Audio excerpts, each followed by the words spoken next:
Chapitre 2. Perdu entre deux mondes. L'appartement HLM de Denis était modeste, rangé à sa façon. Sur des étagères, une figurine de Goldorak fixait l'horizon. Posé non loin, un Spider-Man miniature, en pleine position d'attaque. Une affiche, format cinéma, traînait au mur. Une série connue, témoin d'un goût assumé pour les mystères. À moitié cachée derrière un cadre ou un bibelot, une petite affiche murmurait presque « Je veux croire ». Un chat, du nom de Cookie, le regardait curieux, tout en continuant ses âneries.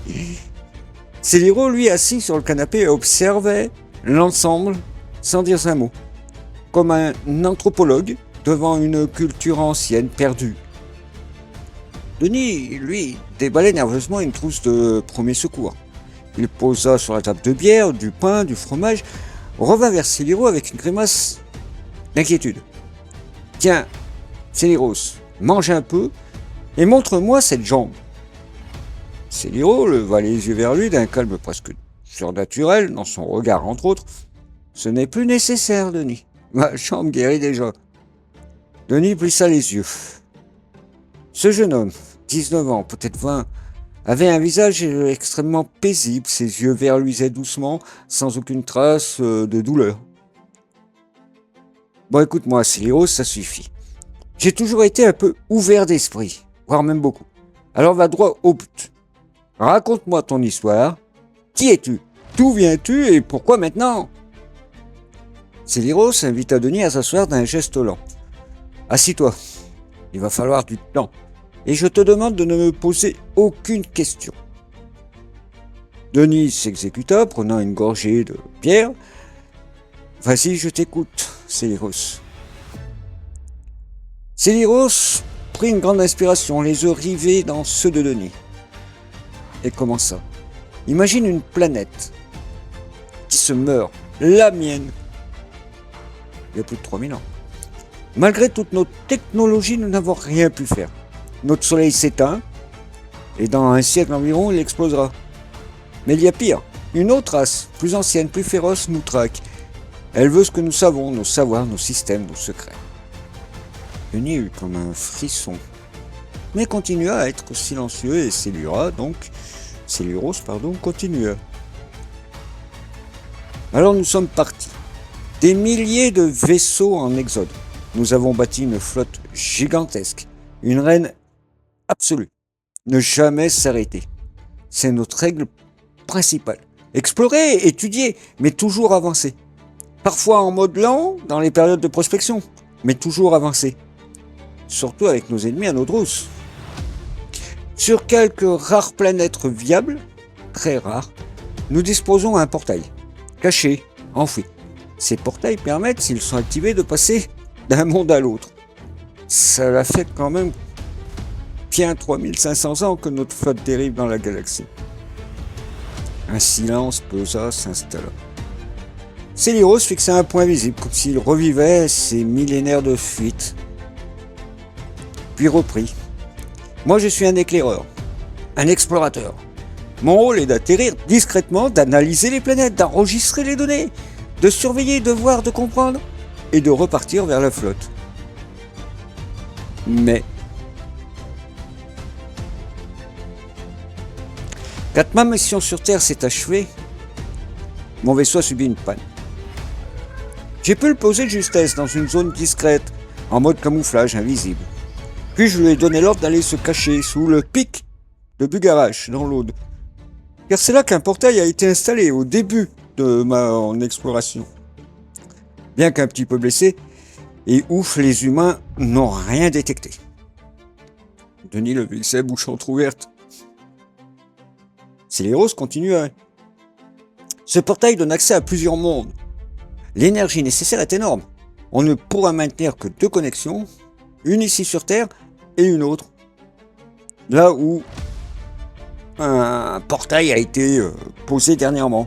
Une planète vierge, une planète sans vie, avec de l'air respirable, des océans, de l'eau douce, un monde vie, prêt à être peuplé. Il faudra le végétaliser et rendre la vie d'avant. Céliros s'est interrompu quelques secondes, puis son regard glissa vers une fenêtre entr'ouverte, comme vide. Denis, les bras croisés, fronça les sourcils. Et Céliros reprit. Ce n'est pas tout. Vers la voiture tout à l'heure, je t'ai dit, si tu te rappelles, elle arrive. Plus que 15 ans. Eh bien, Denis, une étoile à neutrons approche de ton système solaire. Elle est toujours en mouvement. Depuis très longtemps, sa trajectoire est stable. Et dans environ 15 ans, elle pénétrera dans la zone orbitale de la Terre. Denis pâlit. Une étoile à neutrons ? Mais, Dieu, mais c'est quelque chose de grave, ça. Très grave. Ce sont des corps morts d'anciennes étoiles. Leur densité est telle qu'une simple cuillère de leur matière pèse des milliards de tonnes.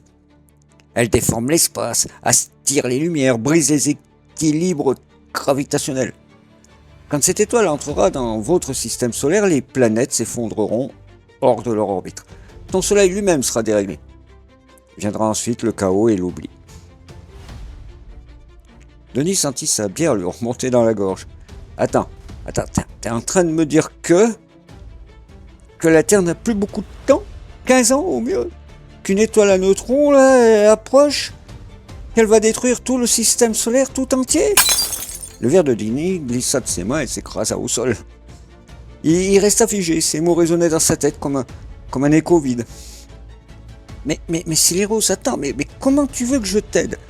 J'ai bientôt 60 balais, je suis foutu, je suis usé, je suis malade, j'ai rien à t'offrir. Céliros sourit presque tendrement. Justement, Denis, si, j'ai vu tes pensées, j'ai ta mémoire, ton esprit.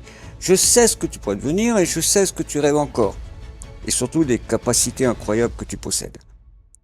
Il fit une pause, puis reprit. Je te propose un pacte. Je t'aide, tu m'aides. Pour commencer. Je dois apprendre à être humain. Ta façon de bouger, de parler, d'agir. Il faut que je puisse me fondre dans la population. Ça a attiré l'attention. Si ton gouvernement me découvre, ils me foutront ma technologie, me capturer, me disséquer peut-être, probablement. Ça peut être chaud. Il tendit la main vers Denis, paume ouverte. Fais de moi un terrien, Denis. Pour un temps. Et en échange, je te rends ta jeunesse, ta santé. Mais surtout à nous deux. Via la planète morte, on pourra ensemble tenter d'y ramener la vie. Et peut-être bien sauver les tiens, les terriens. On a 15 ans pour préparer cette planète.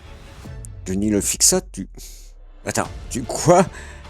Oui, si tu acceptes, le processus prendra environ 10 jours. Progressivement, ton corps changera. Tu rajeuniras jusqu'à l'âge de 19 ans. Tout en conservant ton esprit et tes souvenirs. Oui, je sais déjà une de tes questions avant que tu me la poses. Tu te demandes comment l'expliquer à tes proches ou à tes amis. T'inquiète, je peux créer un double de toi, un clone parfaitement fidèle, qui prendra ta place dans ce monde, personne ne verra la différence, même ça que ton chien. Je peux lui offrir 5 années de plus à lui si tu veux. Céliros s'est approché. Un peu plus sérieusement, et dit, c'est à toi de choisir, Denis. Un vertige envahit Denis, il ferma les yeux quelques secondes. Jeune, en bonne santé, sauver un être venu d'ailleurs, peut-être sauver l'humanité.